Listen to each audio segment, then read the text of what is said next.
काली हवेली का रहस्य।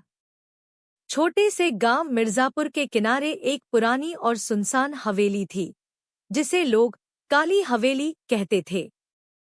कहते हैं, वहां रात में किसी की भी परछाई दिखती थी, लेकिन कोई इंसान नहीं होता था।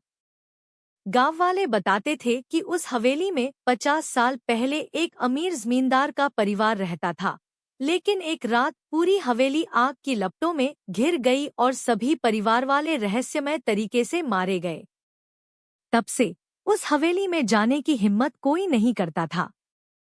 वहां से चीखों की आवाजें आती थी और कभी-कभी बच्चों के रोने की।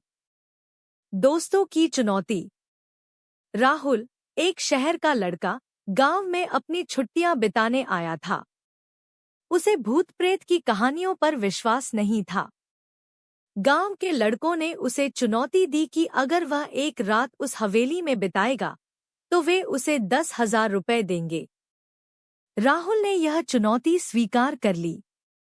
उस रात वह अपने दोस्तों के साथ हवेली के पास पहुंचा। उसने अपने हाथ में टॉर्च और एक कैमरा लिया और अंदर चला गया। जैसे ही उसने दरवाजा खोला, एक ठंडी हवा का झोंका उसके चेहरे पर लगा। हवेली के अंदर हर चीज टूटी फूटी थी। दीवारों पर अजीब-अजीब निशान थे, जैसे किसी ने खून से लिखा हो। रहस्यमय घटनाएं। रात के 12 बजते ही हवेली में अजीब घटनाएं शुरू हो गईं। राहुल को लगा जैसे कोई उसके पीछे चल रहा हो। जब उसने मुड़कर देखा, तो वहां कोई नहीं था। अचानक एक पुरानी घड़ी अपने आप बजने लगी, जबकि उसकी सारी सुइयां रुकी हुई थी। फिर उसे एक बच्चे के रोने की आवाज सुनाई दी। उसने आवाज का पीछा किया और एक कमरे में पहुंचा। वहां उसने देखा कि एक पुरानी झूले वाली कुर्सी अपने आप हिल रही थी। कुर्सी पर एक परछाई थी, जो धीरे-धीरे एक महिला के रूप में बदल गई। महिला के हाथों में एक बच्चा था और उसका चेहरा जला हुआ था। सच का खुलासा। महिला ने राहुल की ओर देखा और कहा, तुम क्यों आए हो? मेरी सच्चाई जानने के लिए राहुल डर से कांपने लगा, लेकिन उसने साहस करके पूछा, तुम कौन हो? महिला ने बताया कि वह जमींदार की पत्नी थी।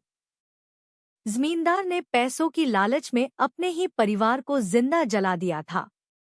लेकिन उसकी आत्मा को शांति नहीं मिली और वह हवेली में फंसी रह गई। महिला ने राहुल से मदद मांगी। उसने कहा, मेरी कहानी सबको बताओ, ताकि मेरी आत्मा को मुक्ति मिले। अंत। राहुल ने अगली सुबह गांव वालों को सारी घटना बताई। गांव के बड़े बुजुर्गों ने उस महिला की आत्मा के लिए प्रार्थना की और उसके परिवार के नाम पर एक मंदिर बनवाया। कहते हैं, उसके बाद हवेली में कोई अजीब घटना नहीं हुई। लेकिन राहुल के कैमरे में रिकॉर्ड हुआ एक वीडियो आज भी रहस्य बना हुआ है। उसमें वही महिला झूले वाली कुर्सी पर बैठी दिखती है। क्या आप भी ऐसी हवेली में रात बिताने की हिम्मत करेंगे?